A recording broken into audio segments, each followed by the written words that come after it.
Good morning everyone, welcome to easy grammar. আজ আমি একটা ভীষণ সুন্দর ফ্রেজ নিয়ে এসেছি। এই ফ্রেজটা দিয়ে আমরা বিশেষ বিশেষ কিছু বাক্য ইংরেজিতে বলতে পারবো। আর প্রতিদিনের মতন আজকেও আমি বলছি, ইংরেজিতে সাবলীলভাবে কথা বলা শিখতে গেলে ফ্রেজের ব্যবহার, ইডিয়মসের ব্যবহার শিখতেই হবে, না হলে কিন্তু স্পোকেন ইংলিশ শেখা এক প্রকার অসম্ভব। তো ফ্রেজটা কি সেটা জানার আগে আমি বরং বোর্ডে লেখা বাংলা বাক্যগুলো একটু পড়ে শোনাই তোমাদের, এতে তোমাদেরই ব্যাপারটা বুঝতে সুবিধা হবে। তার মতো ছাত্রের পরীক্ষায় পাশ করা বেশ শক্ত। এই বছর আগস্টের মধ্যে প্রজেক্ট শেষ করা ভীষণ মুশকিল। ভিড় রাস্তায় গাড়ি চালানো খুবই কঠিন। আমার পক্ষে এই অঙ্কটার সমাধান করা মোটেই সহজ নয়।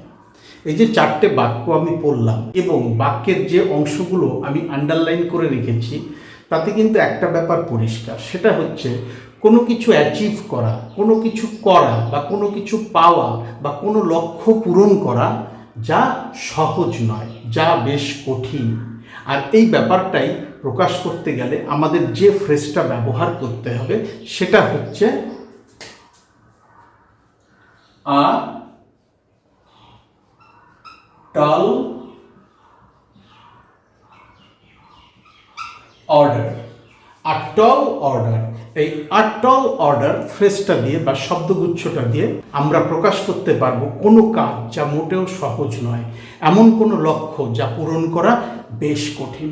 তো চলো এবার এই a tall order ফ্রেজটা দিয়ে আমরা এই চারটে বাক্য ইংরেজিতে বলার চেষ্টা করি। ভীষণ সহজ, ভীষণ ইন্টারেস্টিং। তার মতো ছাত্রের পরীক্ষায় পাশ করা বেশ শক্ত। পাসিং, পাশ করা। পাসিং কি পাশ করা? পরীক্ষায়। দ্য এক্সাম, পরীক্ষায় পাশ করা কার মতো ছাত্রের পক্ষে? তার মতো ছাত্রের পক্ষে। For a student like him, passing the exam for a student like him।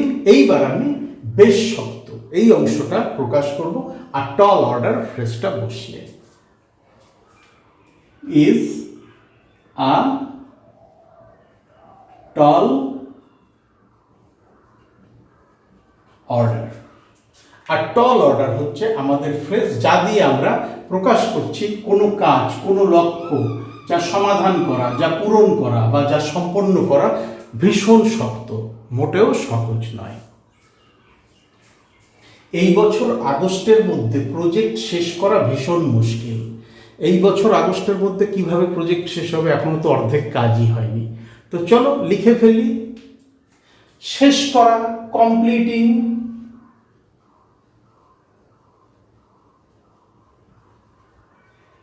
কি শেষ করা? প্রজেক্ট, প্রকল্প। The project. এই বছর আগস্টের মধ্যে, কোনো নির্দিষ্ট সময়ের মধ্যে কিছু করা বোঝাতে আমরা উইদিন ব্যবহার করব। কমপ্লিটিং দ্য প্রজেক্ট উইদিন কোন মাসের মধ্যে? আগস্ট মাসের মধ্যে। আগস্ট। কোন আগস্টের মধ্যে? এই বছর আগস্টের মধ্যে। দিস ইয়ার। হয় ভীষণ মুশকিল। ইজ। এইবার আমরা ফ্রেজটা বসিয়ে দেব। আ tall order, completing the project within August this year is a tall order। এই tall order ফ্রেজটার নিচে আমি আন্ডারলাইন করে দিলাম আইডেন্টিফাই করার জন্য সেন্টেন্সের মধ্য থেকে, আর কিভাবে বসলো সেন্টেন্সে সেটাও বোঝার জন্য। ভিড় রাস্তায় গাড়ি চালানো খুবই কঠিন। ভিড় রাস্তায় গাড়ি চালানো খুবই কঠিন, অবশ্যই খুবই কঠিন। তো চলো লিখে ফেলি। গাড়ি চালানো, ড্রাইভিং।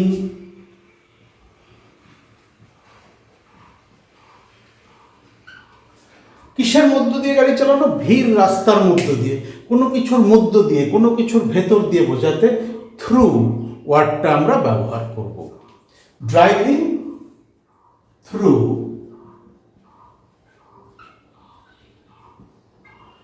কিসের মধ্য দিয়ে গাড়ি চালানো? ভিড় রাস্তার মধ্য দিয়ে, ভিড় রাস্তা, crowded street. Driving through a crowded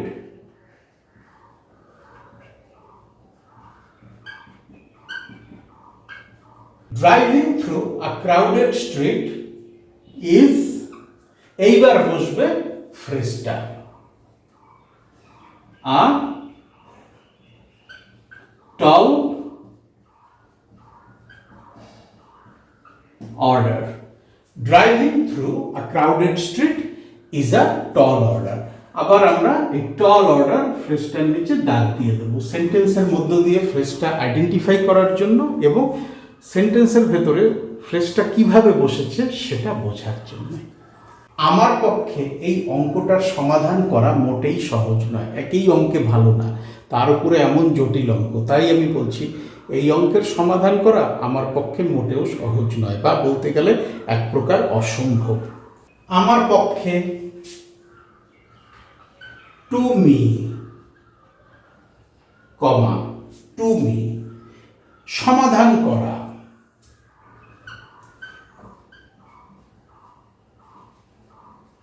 solving, কি সমাধান করা? অঙ্কটার। Solving the sum. To me solving the sum হয় ইজ, এইবার বসবে মোটেই সহজ কাজ নয়। এই অংশটার জন্য আমরা আ টল অর্ডার ফ্রেজটা ব্যবহার করব। To me solving the sum is a tall order. এই আ টল অর্ডার হচ্ছে আমাদের সেই ফ্রেজ যা দিয়ে আমরা কোনো কাজ যা মোটেই সহজ নয় বা ভীষণ কঠিন, কোনো লক্ষ্য যা পূরণ করা একেবারেই সহজ নয় বরং বেশ কঠিন, এই ব্যাপারগুলোই প্রকাশ করলাম। তোমরা প্রয়োজন হলে বোর্ডের একটা স্ক্রিনশট নিয়ে নাও, স্ক্রিনশট নিয়ে সেটাকে রেফারেন্স হিসাবে ব্যবহার করো। যখন তোমরা নিজেদের মধ্যে আ টল অর্ডার ফ্রেজটা দিয়ে কথা বলবে তখন এই স্ক্রিনশটকে রেফারেন্স হিসাবে ব্যবহার করতে পারবে। এর থেকে সহজ ফ্রেজ আমি বোধহয় আগে নিয়ে আসিনি। এতে না বোঝার মতন কিচ্ছু নেই। সেন্টেন্সগুলো যেমন সহজ, ফ্রেজটাও খুব সহজ এবং বাক্যে বসানো ভীষণ সহজ। তবু যদি মনে হয় কোথাও আটকে যাচ্ছে, কোথাও কঠিন লাগছে, আমার ভিডিওর কমেন্ট সেকশনে লিখে জানাও। ডেসক্রিপশন বক্সে আমার ইমেল অ্যাড্রেস দেওয়া আছে, চাইলে সেখানেও আমার সাথে যোগাযোগ করে নিতে পারো। Thank you so much for your time and attention and have a nice day.